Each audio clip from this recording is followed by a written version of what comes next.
हाँ जी, जैसे ये डायबिटीज के पेशेंट को लिक्विड डाइट से कम हो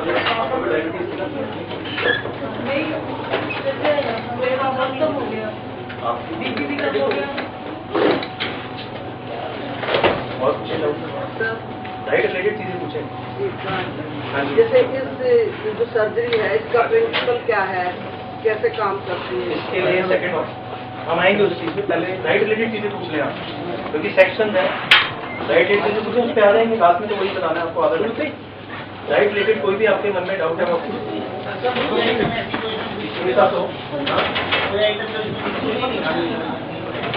देसी घी बात है क्या मिलते हो? अच्छा, अभी आपने पूछा, मैं आपको सही लोग में से डिसएग्री करेंगे शुरू में।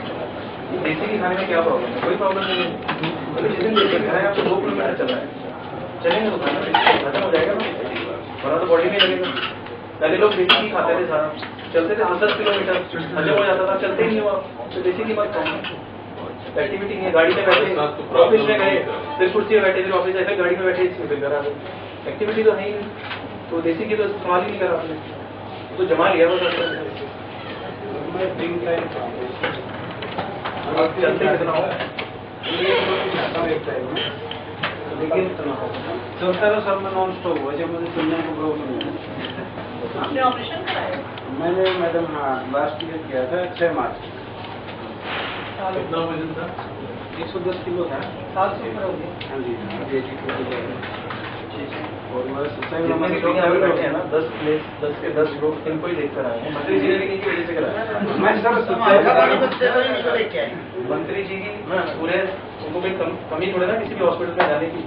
अभी एक मंत्री जी नहीं आ पाए, रईस खान जो मेवात के एमएलए हैं, वो 20 दिन पहले करा के गए थे, वो पूरे दिल्ली के सारे अस्पताल घुमाए, इनसे बात करिए और यहाँ पर आते।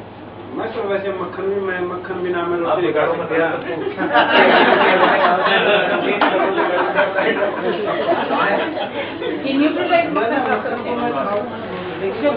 बेस्ट मक्खन जो है वो पीनट बटर है, लेकिन पीनट बटर हमारे यहाँ कम मिलता है, तो न्यूट्रलाइट वाला नहीं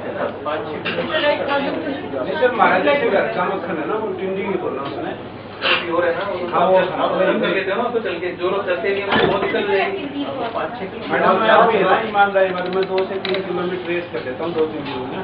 सबसे बड़ी बात इनकी है ना, चलते बहुत है। डॉक्टर साहब गाँव में तो देसी घी यूज कर अभी ला रहा बनने का इसको बढ़ने कह रहा हूँ कि आप चलते हो ना, आप यदि चलना बंद कर दोगे तो फिर ये सारा देसी घी आपको दोबारा कर देगा। वॉकिंग अच्छी है, कोई दिक्कत नहीं है, मैं तो मना नहीं कर रहा ना, लेकिन आप वॉकिंग तो करो, इस्तेमाल तो करो उसको। डाइट रिलेटेड सारी प्रॉब्लम खत्म हो गई। खाई नहीं करते तो पीछे क्या? वही तो कुछ आम कितने शौकीन है, तो आम के भी शौकीन कुछ खाएंगे। एक बारी मैं सर्दियों में मूंगफली खूब खाती हूँ, पूरी सर्दियों में एक मूंगफली का दाना भी नहीं खाया। अपने आप छोड़ी, मैं महंगे की तरफ देख हमने तो नहीं छोड़ा है ना, मैं अब देख भी नहीं सकती महंगों की तरफ। हमारे घर में पूरे सीजन में अभी तक आप क्यों नहीं देखती हो? पता नहीं, खाना ही नहीं है, मन ही नहीं करता। अगर हम रोटी आधी चपाती खा लेंगे पेट भर जाएगा, मैंगो मन नहीं करता देर मिर्ची रोटी खा के पेट भर गया। आपका भी रसगुल्ला खाने का मन हम तो स्वीट खाते हैं। आप ये बताएं क्यों पूछ रहे हैं, बताएं आप क्यों पूछ रहे हैं? अपने बारे में तो आने के बारे में एक्चुअली में मेरा सवाल का मैं अग्रवाल स्वीट है, अग्रवाल स्पेशल भाजी है, और मेरा मिठाई का काम है। आपको मुझे 40 दिन हो मिठाई खाई नहीं क्यों नहीं खाई? बस पता क्या बताया था नहीं, ऐसा नहीं रहा। आप खालोगे ना, 1 महीना आप तो रेस्ट करा, खालोगे ना, आपको अपने पता चल जाएगा, आप खा ही नहीं 1 महीना तो मैं नहीं कराया। अपने जॉब पे गया ही नहीं। मैं 40-42 दिन से मैं जॉब पे मुश्किल से 10-12 घंटे बैठा। तो मेरे काम करने वाले बच्चे मेरे पास कई हैं, मेरे भी भतीजे वगैरह, तो मैं शॉप पे गया ही नहीं, तो मिठाई का तो कहाँ नहीं पड़ता है। उसको मोटा तो नहीं करा, देसी घी मिठाई खिलाई, हमें भी मोटा करने के लिए देसी घी की मिठाई खिलाई, लेकिन मिठाई बहुत टेस्टी है। वैसे मैंने इनको एक बात कही थी, मेरी मिसेज ने भी मेरे वो काफी जबरदस्ती की थी, मैं भी चलूंगी डॉक्टर साहब के पास ऑपरेशन से पहले। मैं बोले जो परहेज बताओगे फिर तू मेरे सिर पर ही है, यूं नहीं खाना यूं नहीं खाना, मगर मैं तो बिल्कुल नहीं लेकर जाऊंगा। मैं तो बता नहीं आया था, मैं तो आपके पास वैसे आके एडमिट हुए छुप के, क्योंकि ये पता लग जाएगा भी इसके सामने यही प्रॉब्लम आ रही है। मैंने इनको भी मना किया था, मगर उनको मत लेकर जाइए आप लोग के पास। अब नौकर है मेरे आगे, वो प्रोटीन हार्ड जा रहा है, मेरा फ्रेंड कैसे छूटेगा, मगर भाई छूटेगा तेरा भी फ्रेंड। तो ये तो प्रॉब्लम आवे है जब लेके आए हैं उनको तो दिखाना ही नहीं चाहिए था हॉस्पिटल को। हमने तो बम्बे कराया, हमने यहाँ कराया ही नहीं। हमने तो बम्बे ही बता रखा, बम्बे कराया हमने, घर पे ही नहीं बता रखा हमने।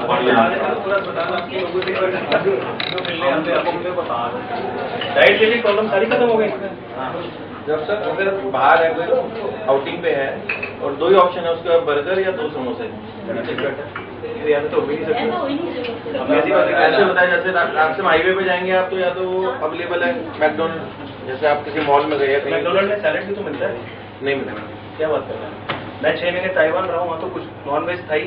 यहाँ पे सिर्फ बर्गर्स अवेलेबल है और वो कुछ फ्राइज है और वो है। मेरी तो मनोसब्जी मैं क्या ले लो ना वहाँ पे, आप मैं क्या है वहाँ नहीं कुछ मैं वो नहीं कह रहा, वो खराब है अच्छा, मैं ही नहीं कह रहा। आप लेमन वाटर मैकेन वाले खा सकते हैं ना, लेमन वाटर फ्राइड में करके, मतलब फ्राइड है मैं उसमें करके। मतलब सिंपल क्वेश्चन इज, अगर समोसे बेटर है या बर्गर? दोनों खराब है। कोई बेटर नहीं। मतलब चीज खराब है, वो खराब है। आप ये पूछ रहे हैं कि ये बेटर है कि बेटर, दोनों चीजें खराब हैं। नहीं बेटर नहीं, मतलब दोनों का ऑप्शन देना होगा। खराब है, वहाँ पे ऑप्शन और नहीं है, आप एक्सप्लोर तो करें। ये डोसा खा लेने से बेटर है। अगर मैकडोनल्ड्स नहीं रुकना है आपने तो मैकडोनल्ड्स में तो सैलेड मिलती है। मैंने 6 महीने सबवे पे निकाला है अपना ताइवान में, तो नॉन वेजिटेरियन नहीं हूँ, वेजिटेरियन तो हूँ। वे वाला खा सकते हैं। मैं वहाँ पे वेज वाला वो खाता था, उनका पूछ रहा हूँ, वही रोज खाता था मैं। मतलब इडली बेटर है। मतलब ये कभी कभार हो सकता है, किसी फंक्शन वगैरह में गई कभी कभार हो सकता है। नजरी जी रोज ही कर रहे हैं, बता देंगे। एक्टिविटी जा रही है। कभी रोज कर सकते हैं, कभी कभी कभार। कभार कर सकते हैं। पेप्सी पुप्सी पीसता है। पेप्सी का बात आ गई है। हाँ, पेप्सी कितने लोग पीते हैं? पूरी इतनी कहीं जाओ तो इतनी इसकी ले लो और बीच में थोड़ी आइस ज्यादा डाल देते हैं। अब पेप्सी पीने की सबसे इम्पोर्टेंट चीज़ क्या है, उसमें सोडा है। हमारे पास वीडियो भी है, इसमें बहुत दिखाना वीडियो मेरे ट्रिक खुल रहा है। अगर आप मेरी पेप्सी लेके ना घर में अगर आप जला लोगे ना उसको, उसमें से 9 चम्मच शुगर निकलेगी बस। तो खाली सोडा है और शुगर है, सोडा से पेट फूलेगा आपका, तो आपको दर्द हो जाएगी। तो 6 महीने तक तो पेप्सी पीनी नहीं है मेरे हिसाब से, तो पेप्सी पीनी ही नहीं। नहीं, लिम्का थोड़ी सी ले सकते हैं। लिम्का पेप्सी एक ही बात है। आप लेमन वाटर क्यों नहीं ले सकते? मेरे को दुख इस बात का होता है कि टीवी पे लिम्का का, मिरिंडा का, पेप्सी का तो ऐड आता है, लेमन वाटर का कोई ऐड नहीं आता। इसलिए किसी को पता ही नहीं है कि लेमन वाटर या कोकोनट वाटर में पी सकते हैं। तो लेमन वाटर और coconut water is the best drink, उसमें न्यूट्रिएंट्स तो मिलेंगे आपको। पेप्सी में तो न्यूट्रिएंट ही नहीं है, खाली चीनी है। जूस में क्या पता है?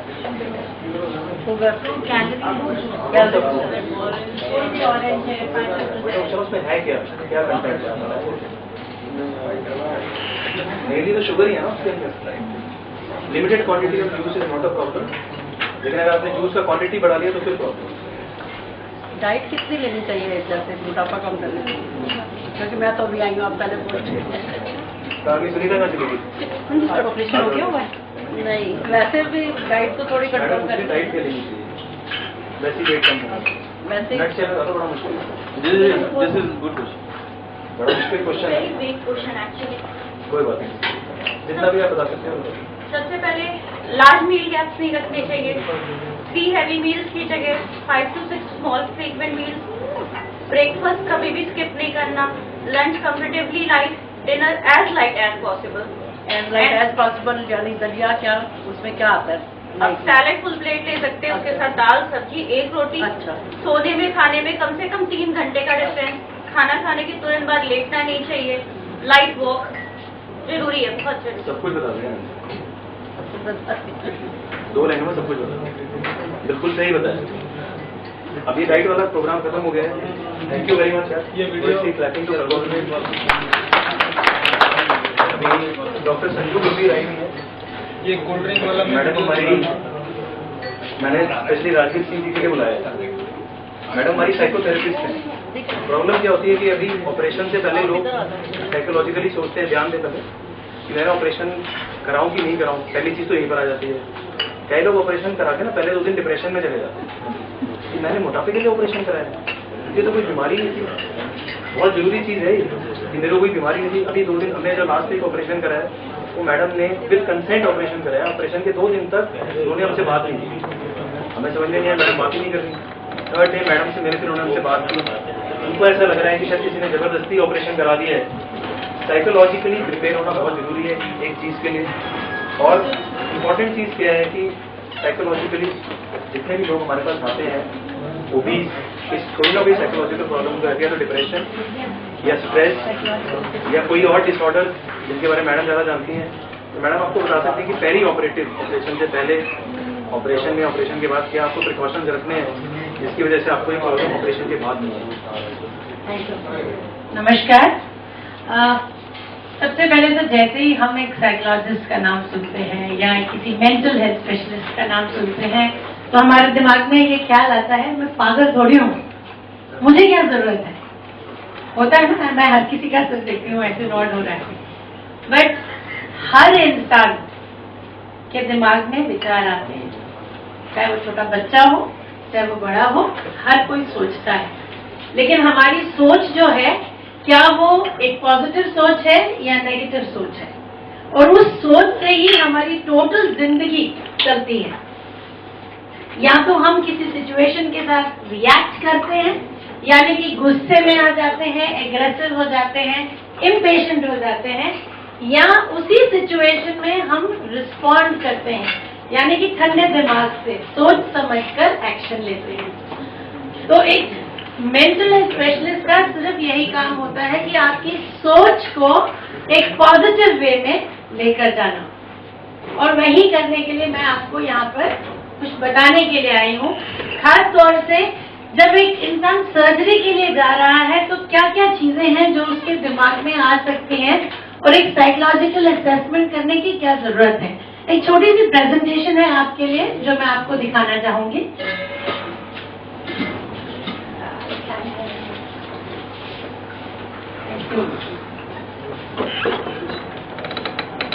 सबसे पहले तो साइकोलॉजिकल असेसमेंट करने की क्या जरूरत है। साइकोलॉजिकल असेसमेंट करने के लिए सिर्फ दो एस्पेक्ट्स हैं, मेजर एस्पेक्ट्स। एक है क्लिनिकल इंटरव्यू और दूसरा है साइकोलॉजिकल टेस्टिंग। इन दोनों को समझना जरूरी है कि इन दोनों में क्या होता है, और ये प्री ऑपरेटिव है, यानी कि ऑपरेशन से पहले। ये क्या फोकस करता है जो क्लिनिकल इंटरव्यू है, कि इंसान का बिहेवियर कैसा है और उसके साइकियाट्रिक सिम्टम्स, यानी कि हम ये नहीं देख रहे कि क्या वो पागल है। साइकियाट्रिक का मतलब ये नहीं आ गया, राइट। उसकी सोच कैसी चल रही है, उसके दिमाग में विचार कैसे आ रहे हैं, वो सिचुएशन के साथ कैसे डील करता है, और इस सर्जरी के बारे में उसकी कितनी समझ है। क्योंकि डॉक्टर अपनी तरफ से समझाता जरूर है, लेकिन पेशेंट ने कितना समझा ये भी बहुत जरूरी है। और जो साइकोलॉजिकल टेस्टिंग है उसमें हम फोकस करते हैं objective measure of the presentation style, यानी कि इंसान के अपने प्रेजेंटेशन स्टाइल का वो कितना एडजस्ट कर सकता है एनवायरनमेंट के साथ, चेंज के साथ, और उस सर्जरी के लिए वो कितना तैयार है। मैंने आपको सबसे पहले बताया क्लिनिकल इंटरव्यू। क्लिनिकल इंटरव्यू में क्या होता है, आप अगर एक साइकोलॉजिकल काउंसलिंग के लिए आ रहे हैं तो यहाँ पर इंफॉर्मेशन डिस्कस करी जा रही है, वो क्रिटिकल है असेसमेंट के लिए। Assessing the appropriateness for the surgery, इंसान का अपना दिमाग कैसा चल रहा है। एनहांसिंग सक्सेस, ताकि हम जो भी सर्जरी में जा रहे हैं उसका सक्सेस रेट हमारे बेनिफिट के लिए हो और बेटर हो, राइट। तो इसीलिए हम एक साइकोलॉजिस्ट के पास जाते हैं, बात करते हैं, और इस इंटरव्यू का कोर पार्ट क्या है कि आप सर्जरी क्यों करवा रहे हैं, आपकी वेट और डाइट हिस्ट्री क्या है, आपकी करंट ईटिंग बिहेवियर जिसके बारे में अभी हम सब बात कर रहे थे, खान पान कैसा है, आप क्या क्या खाते हैं, सर्जरी को समझना, आपकी लाइफ में क्या क्या चेंजेस आएंगे, लाइफस्टाइल में क्या क्या चेंजेस आएंगे, वो डिस्कशन होता है। और आपके घर परिवार में, आपके फ्रेंड्स में, फ्रेंड सर्कल में आपको कितना सपोर्ट मिलेगा, ये सब हम इस इंटरव्यू में, क्लिनिकल इंटरव्यू में डिस्कस करते हैं। और अगर कोई साइकियाट्रिक सिम्टम्स है, यानी कि आप बहुत जल्दी परेशान हो जाते हैं, कोई एंजाइटी हो जाती है, कई बार पैनिक अटैक्स हो जाते हैं, तो उन चीजों को समझना। अब बहुत से लोग जो सर्जरी के लिए आते हैं उनके दिमाग में कई सारी बातें होती हैं। कुछ लोग आते हैं इसलिए कि उनको अपना वेट कम करना है क्योंकि उनकी हेल्थ कंडीशन खराब है, राइट, तो उसको इम्प्रूव करने के लिए आते हैं। लेकिन जरूरी ये है कि आपको अपना एप्रोप्रिएट रीजन पता होना चाहिए। जो भी आप सर्जरी करा रहे हैं, मतलब अपनी पेडियाट्रिक सर्जरी के लिए आ रहे हैं, तो आपको पता होना चाहिए और जो आपकी एक्सपेक्टेशन है इस सर्जरी से बहुत रियलिस्टिक होनी चाहिए, अनरियलिस्टिक नहीं होना चाहिए, है ना doctor Ajay, you agree to that? क्योंकि लोग एक बहुत अनरियलिस्टिक व्यू के साथ आते हैं। और एक और चीज है, लोग इसलिए भी आते हैं क्योंकि उनको लगता है कि उनका चलना फिरना कहीं ना कहीं रुक गया है, वेट के कारण वो कहीं बाहर आ जा नहीं सकते, घूम नहीं पाते, इसलिए भी वो लोग अपनी सर्जरी कराते हैं। एनर्जी को बढ़ाने के लिए कराते हैं, अपनी हेल्थ और लॉन्गेविटी के लिए कराते हैं। कुछ लोग इसलिए भी कराते हैं क्योंकि उनको एक्सटर्नल प्रेशर है, घर वाले उनके पीछे पड़े हैं, राइट। कुछ लोग इसलिए कराते हैं, अभी इनफैक्ट इसी बात पे शेयर करना चाहूंगी।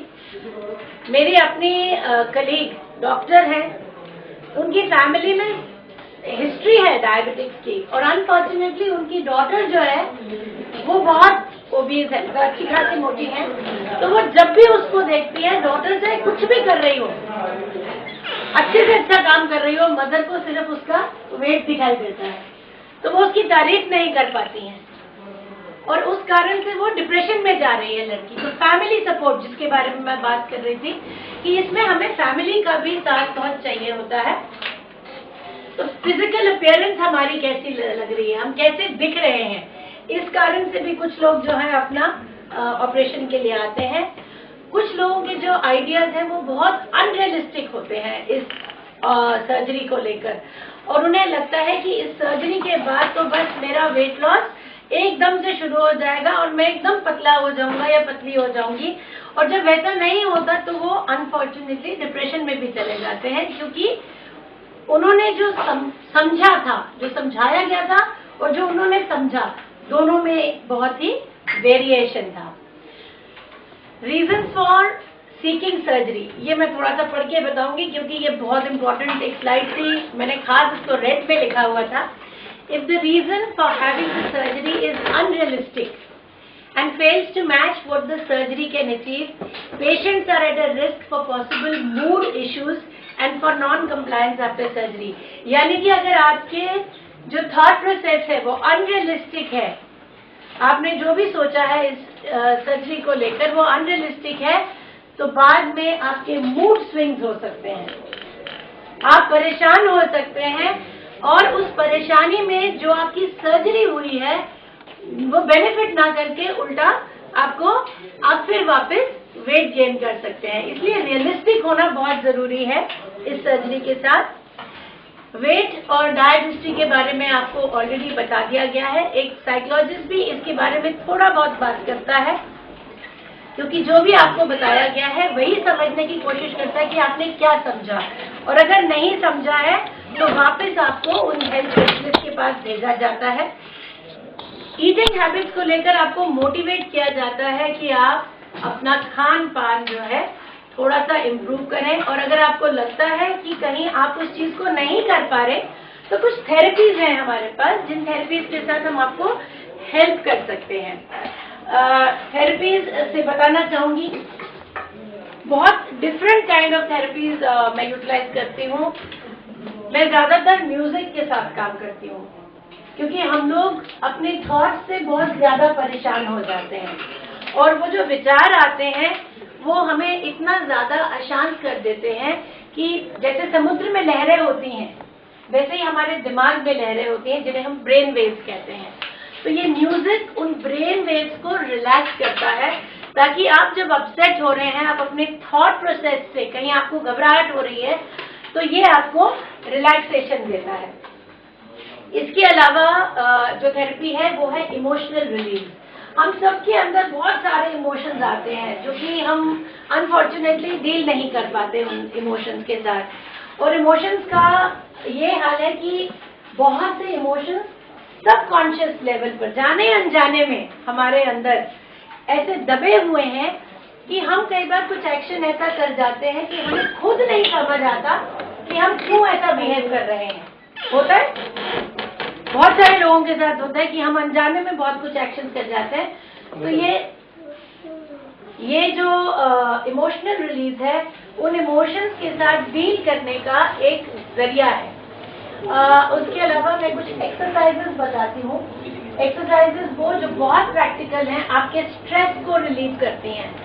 विद इन सेकेंड आप अपने तनाव को खत्म कर सकते हैं। आप जो भी विचार आपके दिमाग में आ रहा है, जो परेशान कर रहा है, जैसे से कुछ खान पान को लेकर कि मुझे ये खाना है और बार बार आपको वो परेशान कर रहा है, तो आपको वो कैसे अपने अंदर से निकालना है, वो विचार कैसे निकालना है विद इन सेकेंड। और इस थेरेपी में सबसे अच्छी बात यह है कि आप बहुत फोकस्ड होकर अपने वेट लॉस के साथ चल सकते हैं, क्योंकि आपको कुछ स्टेटमेंट्स मैं लिख कर देती हूँ, बताती हूँ, जिन्हें हम एफर्मेशंस कहते हैं, जो कि एक पॉजिटिव लैंग्वेज है जो हम खुद से बात करते हैं।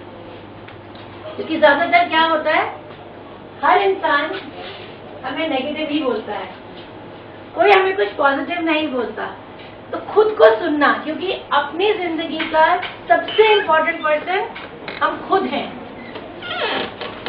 हम हमारे बाहर हमारे पेरेंट्स आते हैं, फिर हमारे बच्चे और सब आते हैं, लेकिन सबसे इम्पोर्टेंट पर्सन हम खुद हैं। इसलिए हम अपने आप को क्या समझा रहे हैं, कैसे बात कर रहे हैं, वो इस साइकोलॉजिकल आपकी जो काउंसलिंग होती है उसमें होता है। और ये प्री ऑपरेटिव, पोस्ट ऑपरेटिव दोनों काम करता है, ताकि आप अपना जो वेट लॉस आपका, जिसके लिए आपने ऑपरेट कराया अपने आप को, वो आप मेंटेन कर पाए। उन सब चीजों को ये बैलेंस करता है। उसके अलावा भी कई सारी और थेरेपीज हैं जो कि आपके बेनिफिट के लिए हमारे पास हैं। और मैं यही कहूंगी कि आप जब भी ऑपरेट करवाएं, ये ना सोचें कि साइकोलॉजिस्ट के पास जाकर कोई हमें ये कहेगा कि हम पागल हैं। नहीं, हर इंसान को सपोर्ट चाहिए, क्योंकि तनाव हर किसी की जिंदगी में आ गया है, चाहे वो छोटा बच्चा हो या एक बड़ा इंसान। कोई सवाल हो तो आप पूछ सकते हैं। Any question that you have. वो सेकंड वाला फार्मूला नहीं बताया। वो कई सारे हैं। चलिए आपको एक छोटी सी प्रैक्टिकल टेक्निक बताती हूँ, जिसमें आप अपने तनाव को यूं विद इन सेकेंड्स खत्म कर सकते हैं। इसके लिए मुझे आप सबका साथ चाहिए। अपने हाथों को प्लीज खोलिए जरा, पाँव को एक के ऊपर एक ना रखें। राइट, बहुत सिंपल तरीका है। आपकी जो हथेली है वो आप अपने यहाँ पर फोरहेड के ऊपर रखें और हाथों को यूं, राइट, आंखें बंद करके, पहले मुझे देखिएगा प्लीज, आंखें बंद करके लंबी गहरी सांस लेनी है नाक से, और रोक के रखना है जितना आराम से रोक सकते हैं, और फिर मुंह खोलकर सांस छोड़नी है और फिर रोकनी है। और ऐसा आप हाथ सिर्फ 1 मिनट के लिए रखिए, ज्यादा से ज्यादा 2 मिनट। 1 मिनट के अंदर ही आपको फर्क पड़ेगा। लेकिन आप मुझे देखिए सांस कैसे लेनी है। ये टेक्निक बहुत अच्छी है इमीडिएटली डिस्ट्रेस करने को।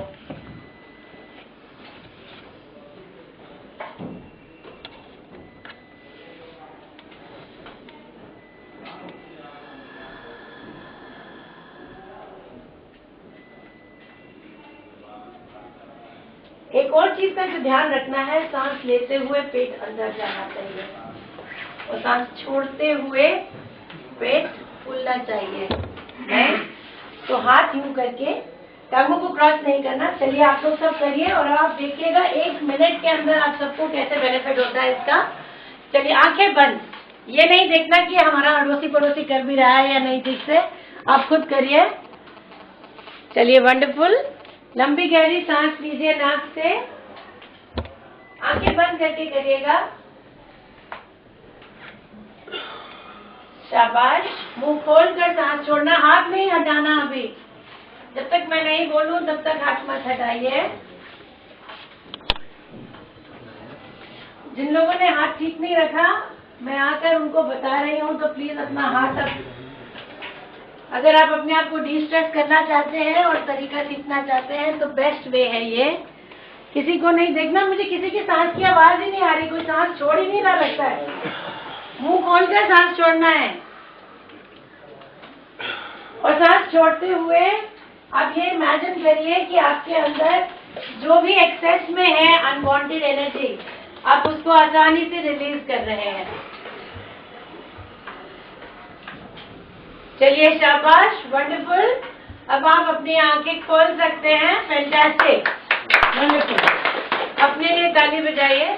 बट ये एक ऐसा टेक्निक है, अगर आप बच्चों को भी करवाएं, एग्जाम से पहले बच्चों को बहुत स्ट्रेस होता है, एग्जामिनेशन हॉल में भी बच्चा ये कर सकता है, और आप लोग सब इसे 1 से 2 मिनट में करेंगे तो you will get totally de-stressed, right? Thank you so much.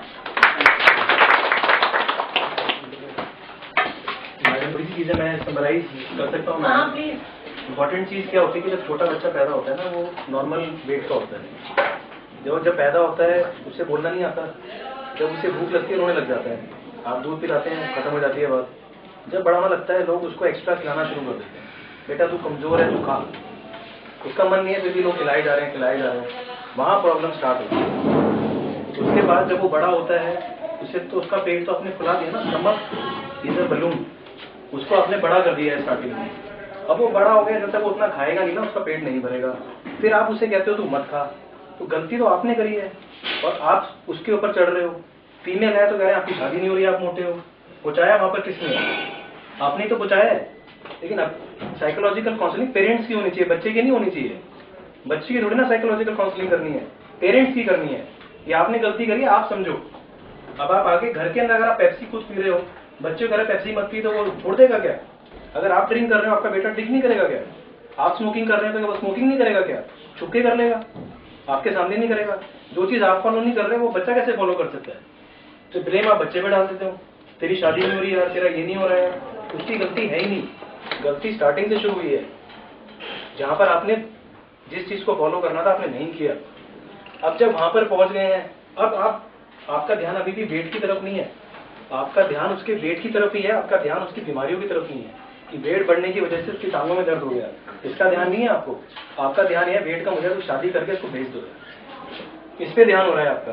Problem फिर वहां शुरू हो गई, सोच की प्रॉब्लम है वहां पर भी। अरे वेट कम करने से कुछ नहीं होगा, इंपॉर्टेंट चीज है उसको जो बीमारी है उसको ठीक करना है।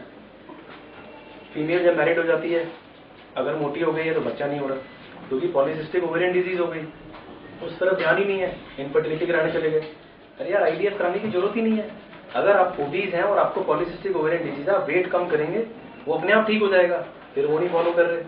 लड़का है तो कहते हैं उसको तो कुछ फर्क नहीं पड़ता, खाते पीता है, मना मत करो उसको, मना नहीं करो। फिर उसको 35 to 40 ईयर्स में लोगों को हार्ट अटैक होने लग गए, उसके टाइम तो खाना बंद ही हो जाएगा फिर अपने आप।